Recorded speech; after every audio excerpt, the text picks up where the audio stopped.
Hello students, कैसे हो। मैं हूं Rajinikanth Singh, mathematics faculty, and ये है बाइनोमियल थ्योरम का लेक्चर नंबर 2।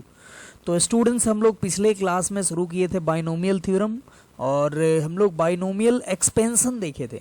ठीक है, उसको एक बार हम लोग फिर से देख लेते हैं क्या पिछले क्लास में देखे थे। जैसे हम लोग देखे थे a plus x to the power n का एक्सपेंशन। पिछले क्लास में हम लोग a plus x to the power n का एक्सपेंशन देखे थे। n कोई भी पॉजिटिव इंटीजर हो तो उसके लिए हम लोग a प्लस एक्स के पावर n को एक्सपेंड कर सकते हैं। ठीक है, और जिस थ्योरम से हम लोग करते हैं एक्सपेंड, उसी थ्योरम को बोलते हैं बाइनोमियल थ्योरम। तो ये चीज़ भी पिछले क्लास में देखे थे, और इसका एक्सपेंशन क्या था वो एक बार हम लोग देख ले रहे हैं। देखो कितना आसान था, कितना अच्छा था। n पावर हो तो n सी 0 से स्टार्ट करना है और n सी n तक चले जाना है। ठीक है, n सी n तक जाके स्टॉप कर देना है।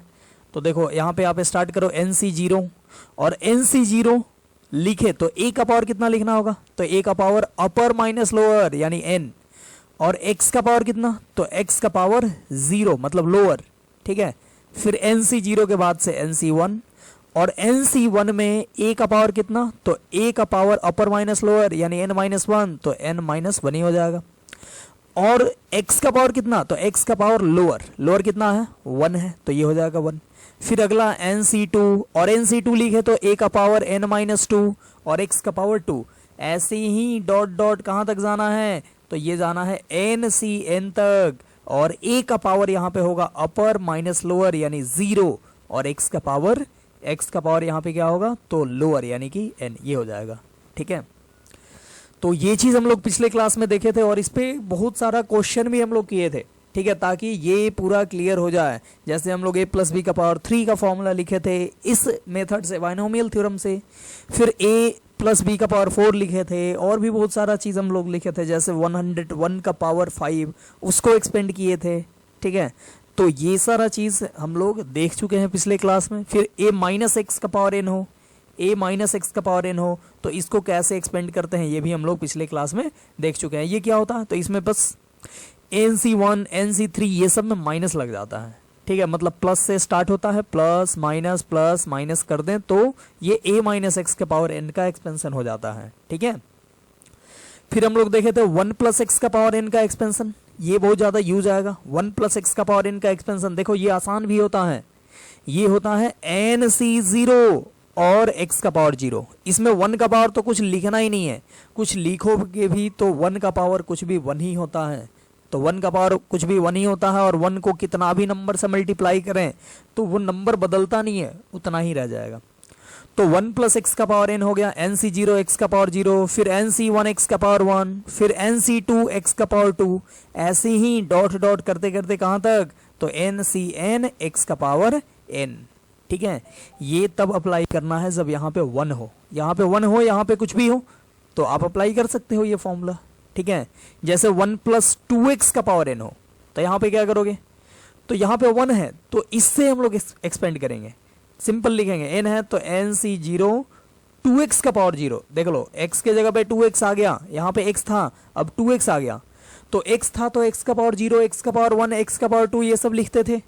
अब 2x आ गया तो 2x का पावर 0, फिर nc1 2x का पावर 1, फिर अगला nc2 2x का पावर 2, फिर इसके अगला nc3 2x का पावर 3, और ऐसे ही करते करते कहाँ तक, तो ncn और 2x का पावर n। ये चीज़ हम लोग लिखेंगे 1 प्लस 2x के पावर n का एक्सपेंशन। ठीक है, और माइनस हो इसमें भी, 1 माइनस एक्स का पावर n हो तो क्या करेंगे, तो बीच में माइनस देते जाना है। ठीक है, यहाँ पे माइनस एन सी 0 एक्स का पावर 0, एन सी 0 में माइनस नहीं देना है, एन सी 1 में देना है, यानी माइनस एन सी 1 एक्स का पावर 1, फिर प्लस एन सी 2 में प्लस रहेगा, एन सी 2 एक्स का power 2 minus n c 3 x का पावर 3 प्लस, ऐसे ही dot dot up to last वाला हुआ था माइनस 1 का पावर n और एन सी एन एक्स का पावर n। ठीक है, ये चीज़, तो ये चीज़ हम लोग पिछले क्लास में देख लिए थे।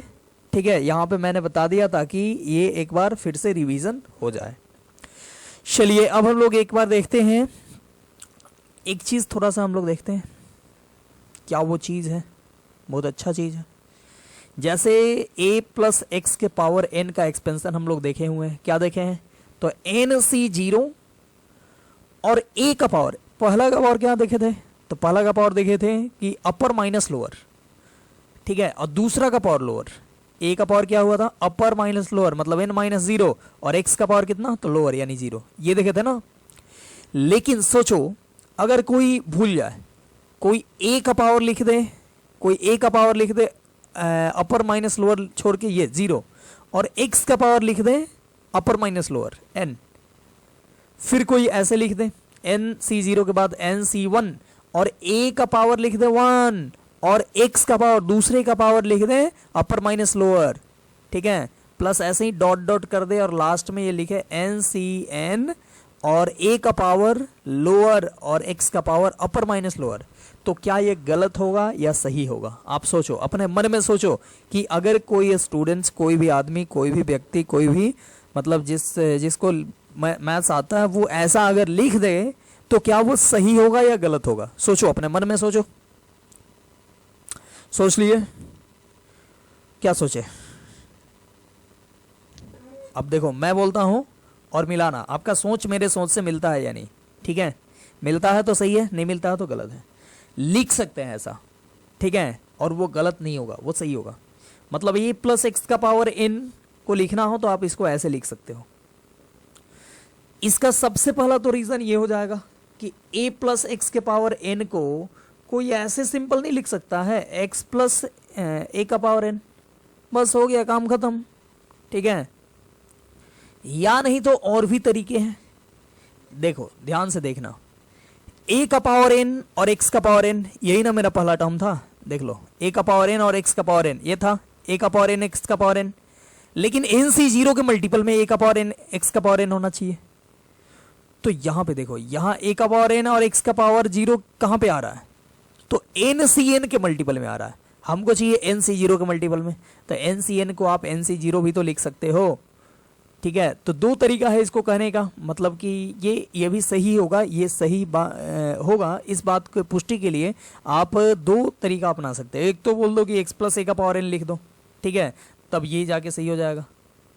या आप बोल सकते हो कि इसी को चेंज कर दिए, एन सी एन को आप एन सी जीरो नहीं लिख सकते हो क्या, सोचो ना, या एन सी जीरो को आप एन सी एन लिख सकते हो, ठीक है, तो इसको एन सी एन लिख दो, इसको एन सी एन माइनस वन लिख दो, ठीक है, ऐसे ही करते करते ये एन सी जीरो हो जाएगा। और सोचो कि हम उल्टा लिखे हैं, सबसे पहले लास्ट टर्म, फिर उसके बाद से सेकेंड लास्ट टर्म, फिर उसके बाद से थर्ड लास्ट टर्म, ठीक है, और फिर लास्ट में फर्स्ट टर्म लिखे हैं, तो ऐसे भी कोई लिख सकता है, कोई भी दिक्कत नहीं आएगा, ठीक है। मतलब यहाँ पे स्ट्रिक्टली रूल नहीं है कि ए का पावर, पहले वाला का पावर अपर माइनस लोअर होगा और दूसरे वाला का पावर लोअर होगा, ठीक है, ये स्ट्रिक्टली रूल नहीं है। देख लो हम उल्टा कर दिए, ए का पावर मतलब पहले का पावर कर दिए लोअर, ठीक है, देख लो लोअर जीरो है तो जीरो कर दिए, और एक्स का पावर कर दिए अपर माइनस लोअर, एक्स का पावर एन कर दिए मतलब अपर माइनस लोअर, तो ये भी सही हो गया, ये भी एक्सपेंशन क्या है, सही है, तो ये गलत नहीं होगा, ठीक है। तो चलिए आगे बढ़ते हैं और हम लोग कुछ देखते हैं इस एक्सपेंशन से रिलेटेड कुछ नोट, ठीक है। जैसे हम लोग कुछ नोट देखेंगे, सबसे पहला नोट ये बोलेंगे, number of terms in the expansion of a plus x का पावर एन इज, ध्यान से देखना, बोल रहा है कि number of terms in the expansion of a plus x का पावर एन इज क्या होगा, तो एन प्लस वन होगा। ए प्लस एक्स के पावर एन में कितना टर्म होगा, इसको एक्सपेंड करोगे तो कितना टर्म होगा, तो एक ज्यादा टर्म होगा, पावर जितना होगा उससे एक ज्यादा, ठीक है। आप देख रहे हो ना ए प्लस एक्स का एक्सपेंशन, यहां पे देखो, तो ये पहला टर्म एन सी जीरो हो गया, जीरो पहला टर्म, फिर दूसरा टर्म एन सी वन, तीसरा टर्म तो एन सी टू, तो ऐसे ही एन सी फाइव तक जाओगे तो छठा टर्म वो होगा, एन सी टेन तक जाओगे तो 11th टर्म होगा, और एन सी एन तक जा रहे हो तो ये एन प्लस 1th टर्म होगा, ठीक है। मतलब जितना पावर हो उससे एक ज्यादा टर्म होता है, ठीक है। तो ये हो गया number of term in the expansion of a plus x to the power n is n plus one, ठीक है, ये पहला नोट। जैसे बोला जाए ए प्लस बी का पावर 5, बोला जाए इसमें कितना टर्म होगा, इसको एक्सपेंड करेंगे तो कितना अलग अलग टर्म बचेगा, तो इसमें नंबर ऑफ टर्म कितना होगा, तो 5 प्लस 1 यानी 6, वही बोला जाए a प्लस बी का पावर 10, इसमें कितना टर्म होगा, इसमें नंबर ऑफ टर्म कितना होगा, तो यहाँ पावर 10 है तो आप एक ऐड कर दो यानी 11 टर्म होगा। ठीक है, इसमें a प्लस एक्स के पावर n में कितना टर्म होता है, तो पावर से एक ज़्यादा। ठीक है, बस ये याद रखना है। दूसरा हम लोग देखे थे a प्लस एक्स का power n plus a minus x का पावर n। ठीक है, इसमें कितना टर्म होगा। एंड अगर हम बात करें इसमें भी या ऐसे लिख रहे हैं, इसको थोड़ा सा ऐसे ऐसे लिखते हैं कि ज़्यादा हमको मेहनत नहीं करना पड़े। दूसरा ऐसे नंबर ऑफ टर्म्स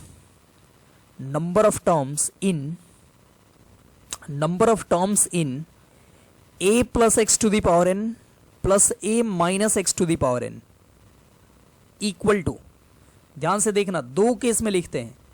एक तो केस कि अगर n ऑड हो, ठीक है, इफ n इज ऑड, और एक इफ n इज इवन। ध्यान से देखना, अगर n ऑड हो तो नंबर ऑफ टर्म इसमें कितना आएगा, सोचो। तो इसको आप ऐसे देख सकते हो। ठीक है, मतलब रटने से अच्छा है कि ये मेथड याद रखो। n अगर ऑड है, सोचो ये पावर ऑड है तो एक ज्यादा होता है, इसमें नंबर ऑफ टर्म कितना होगा, एक ज्यादा होगा, मतलब n प्लस 1 होगा। तो अगर n ऑड है तो इसमें नंबर ऑफ टर्म, इसमें सिर्फ हम बोल रहे हैं आधे में, इसमें कितना होगा नंबर ऑफ टर्म, तो n प्लस 1। और n ऑड है तो n में एक ऐड करोगे तो इवन आ जाएगा। ठीक है, तो देख लो इसमें इवन नंबर ऑफ टर्म होगा। ठीक है, जैसे 10 12 इस टाइप का। इसमें भी इवन नंबर ऑफ टर्म, क्योंकि इसका भी पावर n है, तो इसमें इवन नंबर ऑफ टर्म, इसमें इवन नंबर ऑफ टर्म। अब देखो यहाँ पे क्या होता है, ऐड में क्या होता है, तो ऐड में ऐसे होता है NC0, जैसे होता है ना 2 इंटू NC0, फिर NC2, फिर NC4, ऐसे बसते जाता है। ठीक है, ठीक है, ऐसे बसता है। तो सोचो NC0, NC2, NC4, ऐसे ही आपको लास्ट तक जाना है। ठीक है, जैसे n ऑड है तो n की जगह पे आप यहाँ पे 5 ले सकते हो, तो इसमें 6 टर्म आएगा। ठीक है, 6 टर्म आएगा, n की जगह पे आप 5 लोगे, ऑड लिए, देख लो n ऑड था तो ऑड ले लिए, तो आपको 6 टर्म आएगा। 6 टर्म सिर्फ इसमें आएगा। अब ऐड करते हो तो आपको ये बचता है ना, क्या बचेगा, तो 5C0 plus 5C2 plus 5C4 ये बचता है। ठीक है, अब 5C6 तो कर नहीं सकते हो। ठीक है, तो 5C6 नहीं कर सकते हो तो 5C4 तक ही जाके रुकना पड़ेगा। यानी देख लो कितना टर्म हुआ, तो 3 टर्म हुआ। ठीक है, 3 टर्म हुआ, नंबर ऑफ टर्म 3 हुआ। अब इसको 5 से कैसे रिलेट करोगे, तो 5 प्लस 1/2 टर्म हुआ, बोल सकते हो 5 प्लस 1/2 टर्म। अगर यहीं n की जगह पे आप 7 लिए होते तो ये 7C6 तक जाता, यानी 4 टर्म होता। और n की जगह पे 7 लिए हैं, नंबर ऑफ टर्म 4 आया है, तो लिखोगे ना 7 प्लस 1/2 टर्म है। ठीक है, 7 प्लस 1 8, 8/2 यानी 4 टर्म आ गया। ठीक है, तो वैसे ही n अगर लोगे, n नंबर ऑफ टर्म, यहाँ पावर n लोगे तो क्या बोलोगे, n प्लस 1/2 टर्म हो जाएगा। मतलब n अगर ऑड हो तो इसमें नंबर ऑफ टर्म कितना होगा, n प्लस 1/2। तो लिख दिया number of term in a plus x का power n plus a minus x का पावर n बराबर हो जाएगा n plus 1/2 if n is odd. और n इवन हो तो इवन के लिए बात कर लेते हैं। सोचो n इवन हो, यहां पे n हो गया इवन इस बार। ठीक है, जैसे कि n के जगह पे आप कुछ भी 8 ले लो, तो इसमें प्लस करते हैं तो क्या बचता है, तो 2 इंटू ये बचता है 8C0, फिर 8C2, फिर 8C2 के बाद 4, फिर 8C6 और 8C8। ठीक है, देख रहे हो इतना बच गया, 1 2 3 4 5, 5 टर्म बच गया। अब नंबर ऑफ टर्म 5 आ गया हमको। ठीक है, इसमें a प्लस एक्स का power n plus a minus x का पावर n में n 8 है तो n से कैसे रिलेट करोगे, तो लिख दो 8/2 प्लस 1 टर्म है। समझ रहे हो, 8/2 मतलब 4 अब प्लस 1 5 टर्म है, तो यहाँ पे भी लिख सकते हो n/2 प्लस 1, ऐसे होगा। यहाँ पे n प्लस 1/2 और यहाँ पे n/2 प्लस 1। ठीक है, कब, जब n इवन हो तो। ठीक है, समझ रहे हो। अब जैसे इस पे पूछ सकता है क्वेश्चन कि जैसे बोलेगा फाइंड नंबर ऑफ टर्म्स इन कुछ भी दे देगा।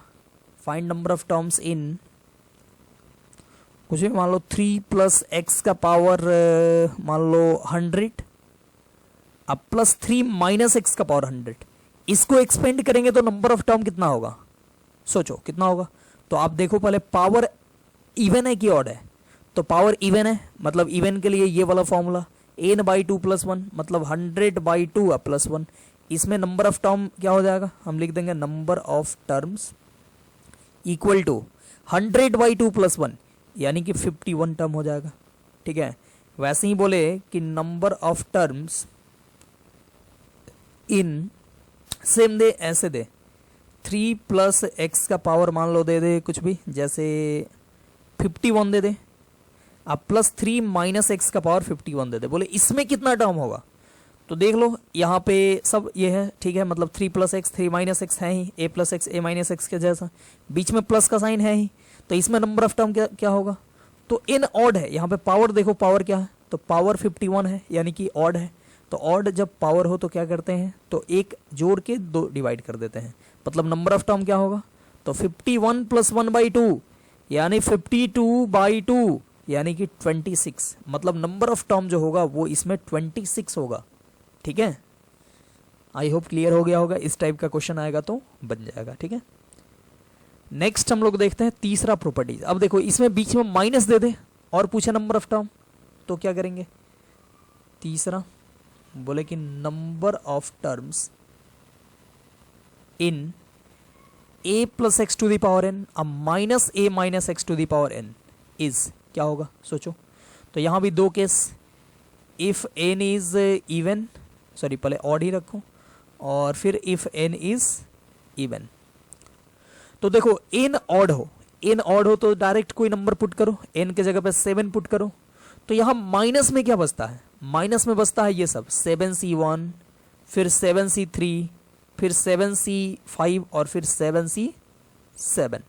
तो देख लो कितना टर्म बचा, 4 टर्म बचा और n के जगह पे 7 रखे हो तो कैसे रिलेट करोगे, तो 7 अब प्लस 1/2 टर्म बचा, ये बात बोलोगे।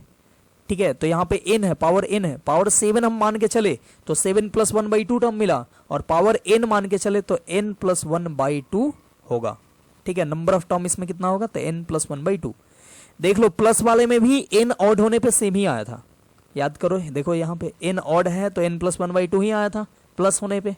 ठीक है, और माइनस होने पे बीच में माइनस हो तो भी सेम ही आ गया, और n यहाँ पे इवन हो तो क्या होगा, सोचो, यहाँ पे n इवन हो, जैसे n के जगह पे हम कुछ और जैसे 8 मान लें। ठीक है, n = 8 मान लें, तो यहाँ पे माइनस करने पे बचता है क्या, तो 8c1 8c3 8c5 और 8c7 तक ही होगा, 8c9 तो होगा नहीं, तो ये 4 टर्म बच गया। तो ये 4 को कैसे रिलेट करोगे, n = 8 से कैसे रिलेट करोगे 4 को, तो बोलेंगे 8/2 टर्म है, जैसे यहाँ पे 4 टर्म आया ना, तो n के जगह पे आपके पास 8 है, पावर हम 8 मान के चले हैं, n के जगह पे 8 माने हैं, पावर 8 माने हैं, तो नंबर ऑफ टर्म 8/2 होगा। तो यहाँ पे पावर n है तो नंबर ऑफ टर्म कितना होगा, n/2 होगा। ठीक है, if n is even, n even हो तो नंबर ऑफ टर्म होगा n/2। ठीक है, तो यहाँ पे भी आपसे क्वेश्चन कुछ पूछ सकता है, जैसे पूछेगा नंबर ऑफ टर्म्स इन कुछ भी 3 - 2x का पावर मान लो कुछ भी 55 -3 - 2x का पावर 55, इसमें नंबर ऑफ टर्म कितना होगा। तो देख लो बीच में माइनस है, यहाँ पे प्लस देना चाहिए, यहाँ पे माइनस है बीच में, और यहाँ पे a + x a - x, देख लो a + x a - x है, बीच में माइनस है, तो क्या हो जाएगा नंबर ऑफ टर्म। तो नंबर ऑफ टर्म के लिए आप पावर देखो, पावर 55 है जो कि ऑड है, तो बोलेंगे नंबर ऑफ टर्म होगा n + 1/2 मतलब 55 + 1/2 यानी 56/2, मतलब ये हो जाएगा 28, मतलब इसमें नंबर ऑफ टर्म 28 आएगा, इसको एक्सपेंड करें तो नंबर ऑफ टर्म 28 आएगा। और वही अगर ये 54 होता या कुछ भी मान लो कि 50 होता तो 50 इवन आ गया, तो नंबर ऑफ टर्म 50/2 सिंपल हो जाता। ठीक है, मतलब 25 टर्म हो जाता अगर 50 होता यहाँ पावर में, तो ये पावर का कंसेप्ट समझ में आ गया होगा। ठीक है, नेक्स्ट अगला नोट हम लोग देखते हैं। नोट नंबर 4, नोट नंबर 4, ठीक है। ये देखना, जो भी ये जो एक्सपेंशन है हमारा, जो मेन एक्सपेंशन है, जैसे कि ये मेन एक्सपेंशन है, देख लो a प्लस एक्स का पावर n। तो इसमें a का पावर और n का x का पावर, दोनों के पावर का सम करोगे तो कितना आएगा? यहाँ n है, यहाँ पे 0 है, तो n प्लस 0 यानी n आ जाएगा। यहाँ पे देख लो, यहाँ पे इसका पावर n माइनस 1 है, यहाँ पे पावर 1 है, तो दोनों को ऐड करोगे तो n आ जाएगा। यहाँ पे n माइनस 2 है, यहाँ पे 2 है, तो दोनों को ऐड करोगे तो n आ जाएगा। मतलब बाइनोमियल एक्सपेंशन में सभी टर्म में ये दोनों वेरिएबल जो यूज हुआ है, इसके पावर का सम n होता है ऑलवेज, ठीक है। अब ये मान लो कांस्टेंट हो गया, तो अगर ये कांस्टेंट हो गया तो पावर का सम हो सकता है कि n नहीं हो, ज़्यादा कम हो जाए। तो वेरिएबल की बात कर रहे हैं हम, तो बोलें कि हम लोग ऐसे बोल सकते हैं, इन द एक्सपेंशन ऑफ ऐसा लिख देते हैं x plus y to the power n, ठीक है। a प्लस एक्स की जगह x प्लस वाई, क्योंकि a को कोई कांस्टेंट मान सकता है, ठीक है। वैसे जो मानो वही सही है, a को आप वेरिएबल भी मान सकते हो, कोई दिक्कत नहीं है। तो बोले in the expansion of x plus y to the power n, sum of power of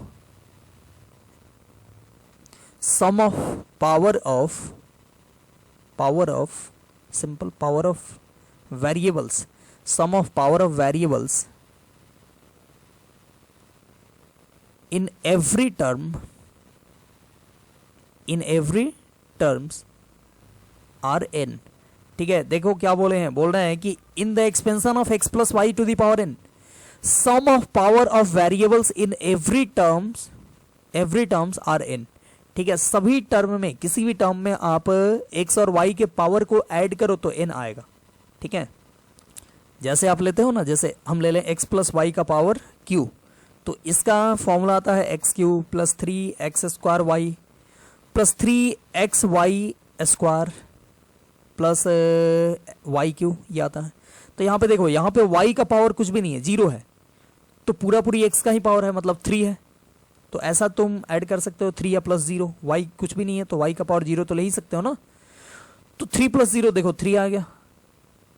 फिर इसमें y का पावर 1 है, x का पावर 2 है, तो पावर का सम तो 3 ही हो गया ना।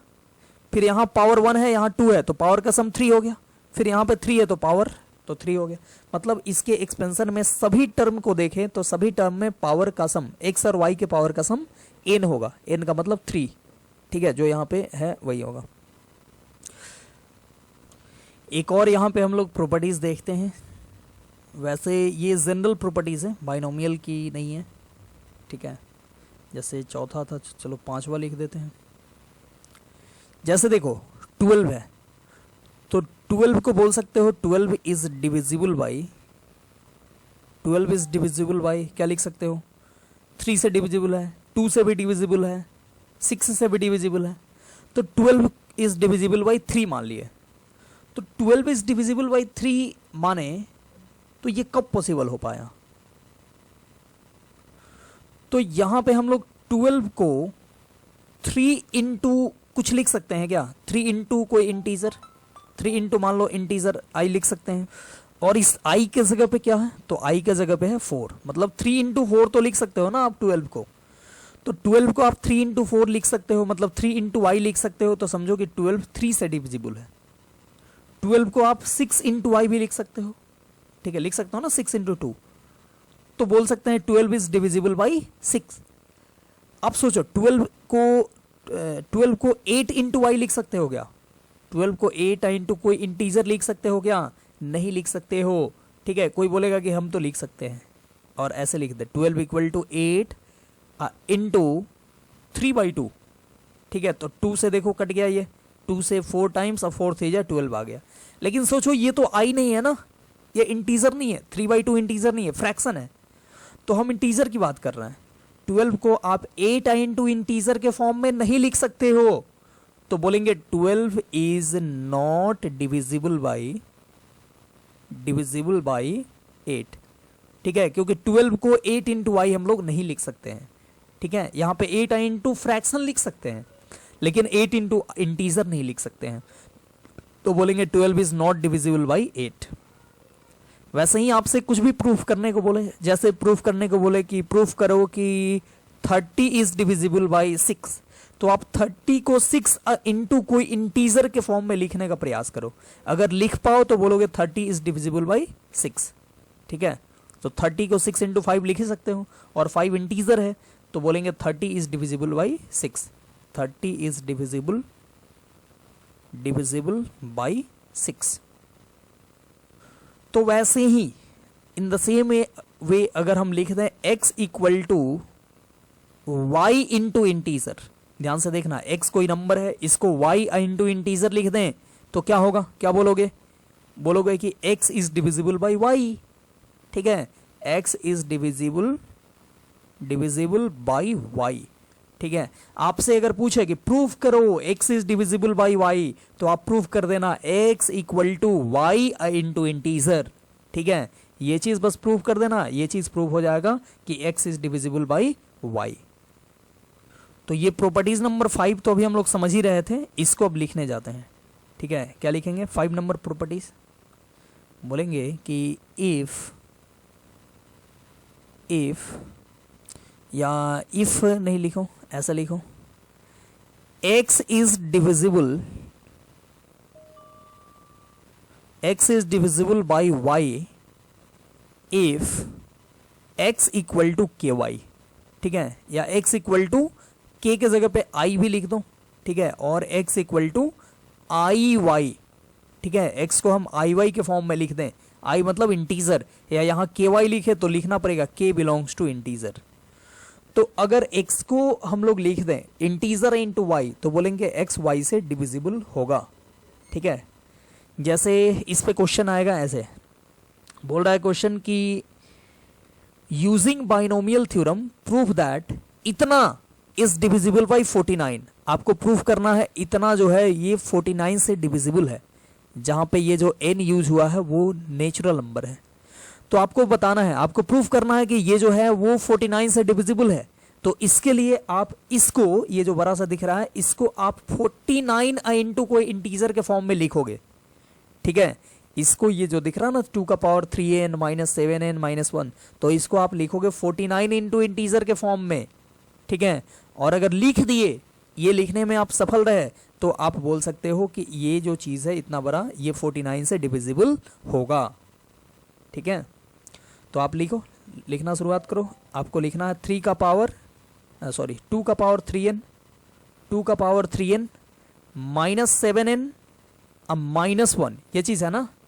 तो इसको आप क्या लिख सकते हो, सोचो 2 का पावर 3n है, इसको आप 8 का पावर n लिख सकते हो। जैसे 2 का पावर 3n है मतलब 2 का पावर 3 और उसका पावर n मतलब 8 का power n, minus 7n minus 1, ठीक है, ये हो गया। अब देखो यहाँ पे माइनस 7n है, तो 8 का पावर n, पहले इसको 2 का पावर 3n था तो हम लोग 8 का पावर n लिख दिए। अब इस 8 के पावर n को आप ऐसे लिख सकते हो 1 प्लस 7 का पावर n। सोचो 8 को 1 प्लस 7 पावर n है, तो यहां भी n दे दिए। अब माइनस 7n अब माइनस 1, ये हो गया।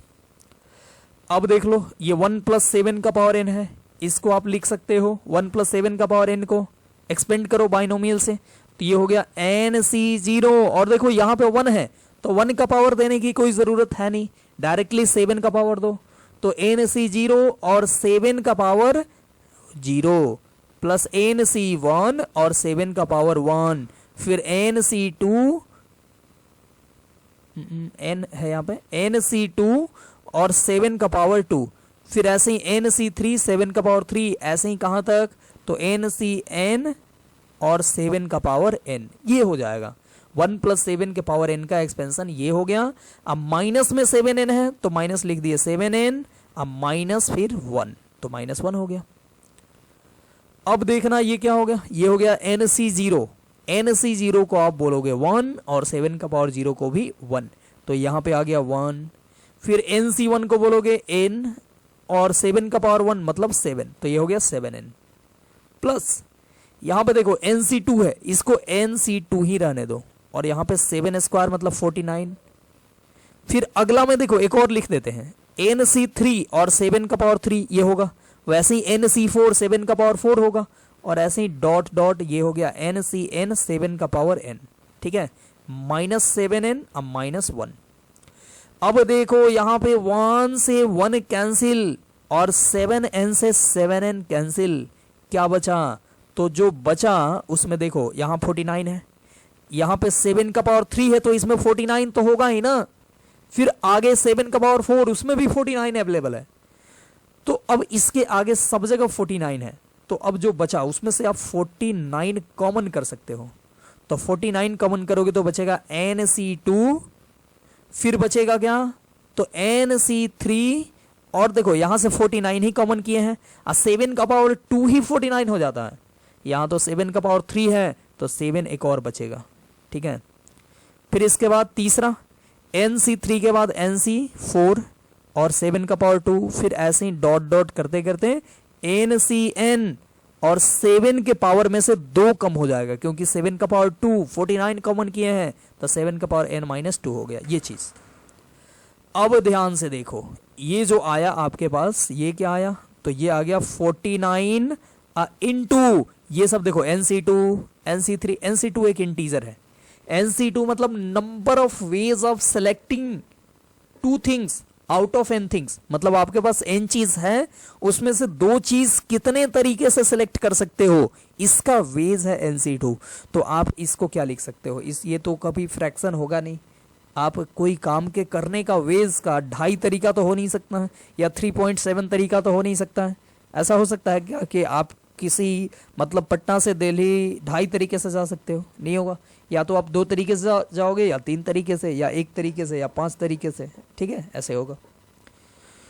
तो NC2 जो हुआ वो इंटीजर हो गया, फिर NC3 इंटीजर, 7 भी इंटीजर, तो 2 इंटीजर का प्रोडक्ट इंटीजर, फिर NC4 भी इंटीजर, ये 7 स्क्वायर भी इंटीजर, तो 2 इंटीजर का प्रोडक्ट इंटीजर, तो ये भी इंटीजर, ये भी इंटीजर, ये भी इंटीजर, ये भी इंटीजर, सब इंटीजर होगा, ठीक है। तो ढेर सारे इंटीजर को ऐड करोगे तो एक इंटीजर ही आएगा ना, वो फ्रैक्शन तो नहीं ना आएगा, तो इंटीजर आ गया। देखो ध्यान से, हम लोग इसको लेकर चले थे 2 का पावर 3n -7n -1 को लेकर चले थे, और ये आ गया 49 इंटू इंटीजर। ये इंटीजर क्या आया नहीं आया उससे मतलब नहीं है, हमको बस ये देख लेना है कि इंटीजर आया कि नहीं, तो ये इंटीजर आया, ठीक है, 49 इंटू इंटीजर आ गया। कौन? ये, तो हम लोग बोलेंगे ये जो होगा वो 49 इंटू इंटीजर हम लोग ला दिए, मतलब बोलेंगे इतना जो होगा वो 49 से डिविजिबल होगा, ठीक है। तो यहां पे बोल सकते हैं सो 2 to the power 3n -7n -1 is divisible by 49, ठीक है। ये क्या होगा? तो ये 49 से डिविजिबल होगा, ठीक है। ये हमको यही चीज प्रूव करना था कि प्रूव करो कि ये 49 से डिविजिबल होगा, तो हम लोग ये चीज प्रूफ कर दिए यहाँ पे, ठीक है। चलिए, तो इस टाइप का क्वेश्चन अब आएगा तो आई होप अब आपसे भी बन जाना चाहिए। देखो क्वेश्चन क्या था कि using binomial theorem prove that 2 to the power 3n -7n -1 is divisible by 49, ठीक है, जहां पे n belongs to natural number. तो n नेचुरल नंबर इसलिए था क्योंकि हम लोग n नेचुरल नंबर के लिए ही ये फॉर्मूला अभी पढ़े हैं। 1 + 7 का पावर n जो है इसमें n नेचुरल नंबर ही होना चाहिए, तब जाके हम लोग एक्सपेंशन यहाँ पे कर पाएंगे, ठीक है। चलिए आगे बढ़ते हैं हम लोग और देखते हैं अगला एक और इस पे क्वेश्चन देख लेते हैं। जैसे ये रहा क्वेश्चन,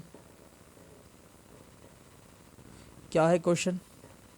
क्वेश्चन बोल रहा है कि using binomial theorem prove that 3 to the power 2n + 2 -8n -9 is divisible by 64। हमको इस बार दिखाना है कि ये चीज 64 से डिविजिबल है, तो इसको हम लोग क्या करेंगे? तो 64 इंटू इंटीजर के फॉर्म में लिखने का प्रयास करेंगे। अगर लिख दिए तो हो गया, बात खत्म, प्रूफ हो गया। और यहाँ पे n belongs to natural number दिया है तो वो तो देना ही चाहिए, वो नहीं देगा तो हम लोग वो बाइनोमियल थ्योरम का फॉर्मूला अप्लाई ही नहीं कर पाएंगे, ठीक है। चलिए, तो हम लोग इसको एक्सपेंड करना शुरू करते हैं। हमारा मेन एम है, मेन टारगेट क्या है? तो 64 इंटू इंटीजर लाना, इसको तो लाते हैं। यहाँ पे है 3 to the power 2n + 2 -8n -9। इसको आप लिख सकते हो 3 to the power 2n + 2 है, तो इसको आप लिख सकते हो 3 का पावर 2n इंटू 3 का पावर 2, ठीक है, -8n अब -9 ये लिख सकते हो। अब देखो 3 का पावर 2 मतलब 9 और 3 का पावर 2n मतलब 9 to the power n -8n -9 ये हो गया। अब देखो ये है 9 और 9 to the power n। अब देखो 9 to the power n को आप क्या लिख सकते हो, सोचो। तो यहां पे हम लोग को 8 दिख भी रहा है और 9 to the power n को यहां पे 1 + 8 का पावर n लिख दें तो हमको लग रहा है कि ये कट जाएगा, ठीक है। देखो ये कटेगा तो भी आप 64 × i प्रूव कर पाओगे। पिछले क्वेश्चन में भी देखो 49 i चाहिए था ना, तो देखो यहां पे कटा था क्या, तो 1 + 7n देखो -1 - 7n से कटा था, तो 7n - 1 तो हम लोग इस फॉर्म में लिखे तब ना 7n आया और यहाँ पे 1 आया। 8 को हम लोग 1 + 7 का पावर n के फॉर्म में लिखे तब आया। तो यहाँ भी हम लोग को यहाँ पे 18 है -9 है, तो इसका कटने का चांसेस तब होगा जब 9 को 1 + 8 का पावर n लिखे, ठीक है। अब 2 + 7 का पावर n नहीं लिख देना, नहीं तो गड़बड़ हो जाएगा, ठीक है। चलो तो हम लोग देखते हैं, इसको एक्सपेंड करते हैं। पहले लिख दो ये -8n -9, तो ये क्या हो गया 9, और ये देखो 1 + 8 का पावर n, इसको एक्सपेंड करो। n जो है वो नेचुरल नंबर है तो एक्सपेंशन यूज करो, कौन सा, तो nc0 8 का पावर 0 प्लस nc1 8 का पावर 1। देख रहे हो यहाँ पे 1 है तो बस वो हम लोग जो दिखा था ना 1 + x के पावर n वाला ये यूज होगा, ठीक है। फिर nc1 8 का पावर 1, फिर nc2 8 का पावर 2 प्लस nc3 8 का पावर 3 प्लस डॉट डॉट ऐसे ही कहाँ तक जाना है, तो nCn 8 का पावर n छोड़ दो, लास्ट लिखना जरूरी नहीं है। -8n अब -9, ठीक है, ये हो गया। अब ये क्या होगा, तो 9 और nc0 का वैल्यू होता है 1 और 8 का पावर 0 भी 1, तो 1 × 1 1 प्लस nc1 का वैल्यू होता है n और 8 का पावर 1 8 होता है, तो 8n आ गया। फिर इसको ऐसे ही रहने दो nc2 और 8 का पावर 2, फिर nc3 8 का पावर 3 प्लस डॉट डॉट ये सब। अब -8n -9, ध्यान से देखना, यहां 9 को 1 से मल्टीप्लाई करोगे तो क्या आएगा 9 आएगा, फिर 9 को 8n से मल्टीप्लाई करोगे तो यह आ जाएगा 72n, ठीक है, और प्लस अब मल्टीप्लाई नहीं करो, अब ऐसे ही रहने दो 9 × ये सब रहने दो, ठीक है। और ये सब से आप 8² मतलब 64 कॉमन भी कर सकते हो, तो लो समझ रहे हो ना, 9 को 1 से मल्टीप्लाई किए तो 9 आ गया, फिर 9 को 8n से मल्टीप्लाई किए तो 72n आ गया, और 9 को फिर सबसे मल्टीप्लाई कर देना है, ठीक है। मतलब 9 × ये लिखने जा रहे हैं, और ये लिखने जैसे चले तो देखिए 8 का पावर 2 है, 8 का पावर 3 है, अगला 8 का पावर 4 होगा, तो 8 का पावर 2 यानी 64 तो कॉमन ले सकते हो ना, तो क्या बचेगा, बचेगा nc2 प्लस 8 का पावर 2 कॉमन कर लिए तो nc2 सिर्फ बचा, और अगले में nc3 और 8 का पावर 3 है और 8 का पावर 2 कॉमन किए तो 8 बचेगा, फिर अगले में 8² और ऐसे ही बचते जाएगा, और ये है -8n -9। तो देख लो यहाँ पे 9 से 9 कटा, बाकी ये 72n अब -8n कितना होगा, सोचो 72n अब -8n 64n, अब प्लस 9 × 64 और ये पूरा ब्रैकेट, ठीक है, nc2 nc3 8 plus dot dot. अब देखो 64n अब 9 × 64 इंटू इतना, मैं 64 कॉमन आ सकता है क्या, 64 कॉमन करेंगे तो बचेगा n plus 9 into this nc2 nc3 8 plus dot dot ये सब, ठीक है। अब देखो ये जो ब्रैकेट के अंदर में है वो इंटीजर है क्या, सोचो इंटीजर है क्या, तो n तो क्वेश्चन में ही गिवन था नेचुरल नंबर है, तो ये n जो है वो नेचुरल नंबर मतलब इंटीजर। फिर 9 इंटीजर, 9 इंटीजर है और ये सब भी इंटीजर होता है, पिछले क्वेश्चन में मैं बताया था, तो इंटीजर इंटू 9 भी इंटीजर, उसको एक इंटीजर से ऐड करोगे तो इंटीजर, तो ये लास्टली आ गया 64 इंटू इंटीजर, ठीक है। ये क्या आ गया हमको आ गया 64 into integer equal to 64 into I.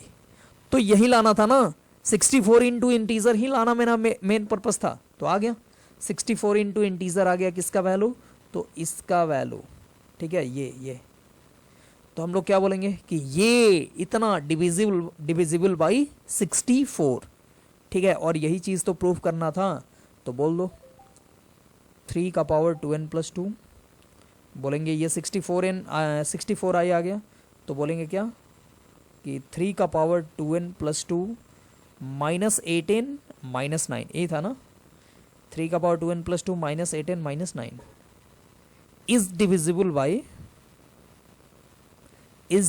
By 64, ठीक है। ये जो होगा वो 64 से डिविजिबल होगा, ठीक है। ये बात प्रूफ कर दिए, हो गया प्रूफ, काम खत्म। तो इस टाइप का जो क्वेश्चन आएगा उसको हम लोग ऐसे ही बनाएंगे, ठीक है। तो इस टाइप का कोई भी क्वेश्चन अब बन जाएगा। नेक्स्ट एक और क्वेश्चन इस टाइप से पूछ सकता है, देख लो क्वेश्चन क्या है। तो क्वेश्चन है, बोल रहा है using binomial theorem indicate which is larger, कौन बड़ा होगा 1.1 का पावर 10,000 और 1,000, कौन बड़ा होगा। तो सोचो 1.1 बहुत ही छोटा नंबर है और इसका पावर लेकिन ज़्यादा है, ठीक है। तो पता नहीं ये बढ़ पाएगा उतना कि नहीं, और ये है 1,000, तो बताओ कौन सा बड़ा होगा, सोच के आप बताओ। ऐसे तुक्का मारोगे तो गलत हो सकता है, ठीक है। किसी को लगेगा कि ये बड़ा होगा, किसी को लगेगा ये बड़ा होगा, ठीक है। लेकिन हम लोग चेक करते हैं इन एक्चुअल कौन बड़ा है, ठीक है। तो इसके लिए देखो ये तो 1,000 दिख रहा है, इसमें कुछ करने की ज़रूरत है नहीं। इसको बाइनोमियल थ्योरम से ब्रेक करो, ध्यान दो 1.1 का पावर 10,000 है, इसको बाइनोमियल थ्योरम से ब्रेक करो। इसको आप लिख सकते हो 1 + 0.1, 1.1 को 1 + 0.1 इसका पावर 10,000 लिख सकते हो, ठीक है।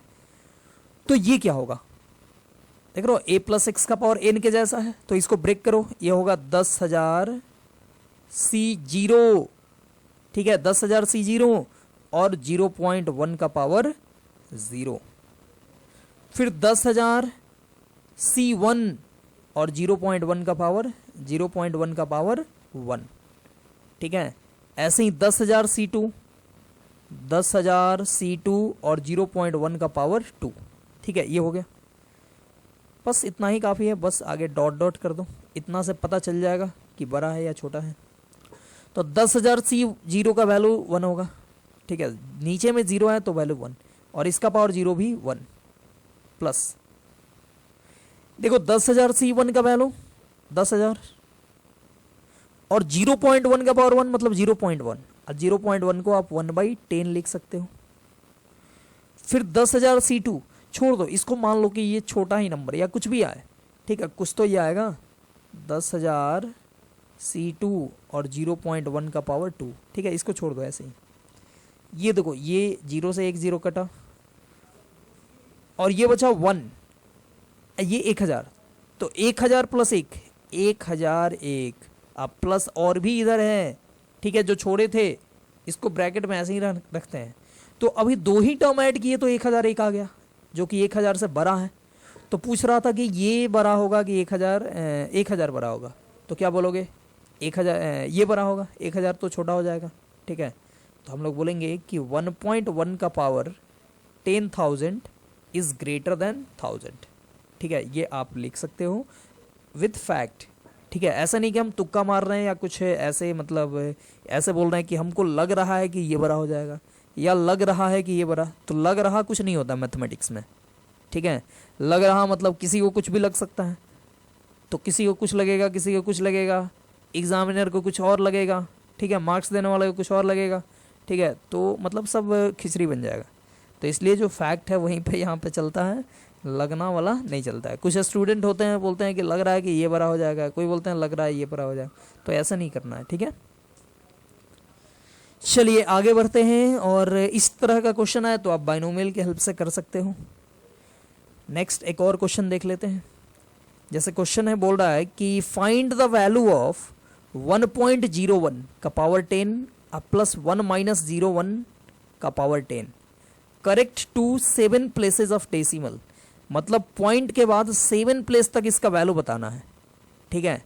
तो देखो बताते हैं क्या होगा। बाइनोमियल से बताओगे, ऐसे तो मल्टीप्लाई करोगे तो ज़्यादा टाइम लग जाएगा क्योंकि पावर 10 है। तो आप इसको लिख सकते हो 1 प्लस 0.01 का पावर 10 और 1 माइनस 0.01 का पावर 10, ये लिख दिए। तो देखो 1 प्लस 0.01 का पावर 10 लिखे और 1 माइनस 0.01 का पावर 10 लिखे, दोनों को ऐड कर दिए तो दोनों सेम है, यहाँ पे प्लस है यहाँ पे माइनस है, अब पावर भी सेम है। तो क्या करोगे, तो ये हो जाता है 2 इंटू, याद करो वो फॉर्मूला 2 इंटू, और बचेगा कौन सा, तो 10C0 10C2 ये सब बचेगा। तो ये हो गया 10C0 और ये 0.01 का पावर 1, सॉरी 0 ठीक है 0 प्लस 10C2 10C1 तो कट गया रहेगा, ठीक है, क्योंकि एक प्लस में है एक माइनस में है। तो 10C2 और इस केस में 0.01 का पावर कितना 2, फिर 10C4 और 0.01 का पावर 4, ठीक है, प्लस अब लिखने की जरूरत नहीं है, अब 7 प्लेस के बाद में आएगा, ठीक है। 10C छूट गया लगता है, 10C4। अब देखो इसको कैलकुलेट कर लो, तो ये हो गया 2 इंटू 10C0 मतलब 1 और ये भी 1, समथिंग का पावर 0 1, प्लस 10C2 कितना होगा, तो 10/2 इंटू 9 यानी 45 इंटू 0.01 का पावर 2 करोगे तो ये आ जाएगा 0.0001, ठीक है, 4 डिजिट के बाद पॉइंट आएगा, प्लस 10C4 का वैल्यू कितना होगा, तो 10/4 इंटू 9/3 इंटू 8/2 इंटू 7 और 0.01 का पावर 4 करोगे तो ये आएगा कितना, तो ये आ जाएगा 0.00 पावर 4 है मतलब 8 डिजिट के बाद होगा, तो 00 फिर 00 फिर 00 2 2 4 2 6 और 0 1 ये हो जाएगा, और प्लस और भी होगा लेकिन अब पॉइंट के बहुत बाद आएगा, जैसे यही 8 डिजिट बाद आ रहा है, पॉइंट के बाद 8 डिजिट तक ये आ रहा है, ठीक है, और इसके बाद करोगे तो 12 डिजिट तक आएगा, हमको 7 डिजिट तक ही चाहिए, ठीक है। तो ये क्या हो जाएगा, ये हो गया 2 वो 1 प्लस 45 को इससे मल्टीप्लाई करोगे तो क्या आएगा, तो ये आ जाएगा 0.0045, ठीक है, प्लस यहाँ पे देख लो, यहाँ पे 4 और 2 से 8 कट जाएगा और 3 से ये 3 टाइम्स, तो ये आ गया 3 इंटू 10 तो 30, और 30 को इससे मल्टीप्लाई करोगे तो सबसे पहले तो 10 को मल्टीप्लाई करोगे तो एक पॉइंट इधर खिसकेगा, और 3 मल्टीप्लाई करोगे, नहीं यहाँ 7 भी है जी, 7 को भूलना नहीं है, तो 7 इंटू 3 21, तो 21 को मल्टीप्लाई कर दो तो ये 21 लास्ट में चला जाएगा, और 10 मल्टीप्लाई करोगे तो पॉइंट एक डिजिट इधर खिसक जाएगा, तो ये हो गया 0 पॉइंट कितना, तो 0 0 0 0 2 2 4 5 और 2 1 ये हो जाएगा, ठीक है। अब इसके बाद वाला जो आएगा वो खत्म हो जाएगा, ठीक है, उसको डॉट डॉट कर सकते हो क्योंकि वो पॉइंट के बहुत ज़्यादा बाद आएगा तो उसको नेग्लेक्ट कर सकते हो। तो ये होगा 2 और इसको ऐड करो तो ये कितना आ गया 1 प्लस इतना तो 1 पॉइंट, ये आ गया 0 0 और 4 डिजिट तक तो कुछ नहीं है तो 4 5 0 2 1, ठीक है, ये हो जाएगा। अब 2 से मल्टीप्लाई करोगे तो ये हो जाएगा 2 4 0 फिर 0 और 9 और 0 0 0 0 और पॉइंट में यहाँ 2, तो इसका वैल्यू ये आ गया, ठीक है, 7 पॉइंट ऑफ डेसिमल तक, 7 प्लेसेस ऑफ डेसिमल तक इसका वैल्यू ये हो गया 2.009042। तो यहाँ पे हमको पूछ रहा था कि इसका वैल्यू निकालो correct to 7 places of decimal, तो हम लोग 7 प्लेसेस ऑफ डेसिमल तक इसका वैल्यू निकाल दिए, ठीक है। तो ये सब जो क्वेश्चन है ये सब बाइनोमियल थ्योरम के यूज़ पे, मतलब हम लोग बाइनोमियल थ्योरम के यूज़ से इस क्वेश्चन को बनाए, और पूछ भी रहा था बाइनोमियल थ्योरम के यूज़ करके बनाने को तो हम लोग बना दिए, ठीक है। और अदर बिना बाइनोमियल थ्योरम के यूज़ से आप बनाओगे तो काफ़ी लंबा जाएगा, ठीक है, तो यही मेथड अप्लाई करना है। तो आज हम लोग देखे ये बाइनोमियल थ्योरम पे कुछ क्वेश्चन, और फिर हम लोग कुछ नोट देखे थे जिसमें नंबर ऑफ टर्म और वो सब आया था। ठीक है, तो इसी के साथ आज के लेक्चर को हम लोग करते हैं समाप्त। फिर मिलते हैं नेक्स्ट लेक्चर में, तब तक के लिए bye bye, best of luck. Question बनाते रहो, पिछले क्लास में जो मैंने क्वेश्चन दिया था उसको आप बनाओ। ठीक है, वो अब पूरा कंप्लीट बन जाएगा। ठीक है, पिछले लेक्चर में जो मैंने क्वेश्चन दिया था वो अब कंप्लीट आपसे बन जाना चाहिए। ठीक है, और ठीक है, तो नेक्स्ट क्लास में आगे हम लोग देखेंगे जैसे जनरल टर्म, कोफिशिएंट निकालना। ठीक है, किसी भी टर्म का कोफिशिएंट निकालना, जनरल टर्म फाइंड करना, ये सब हम लोग देखेंगे नेक्स्ट क्लास में। तो ठीक है, आज हम लोग यहीं पे करते हैं समाप्त, फिर मिलते हैं नेक्स्ट क्लास में। आप घर पे पढ़ते रहो और नेक्स्ट क्लास फिर मिलते हैं। ठीक है, bye bye, best of luck.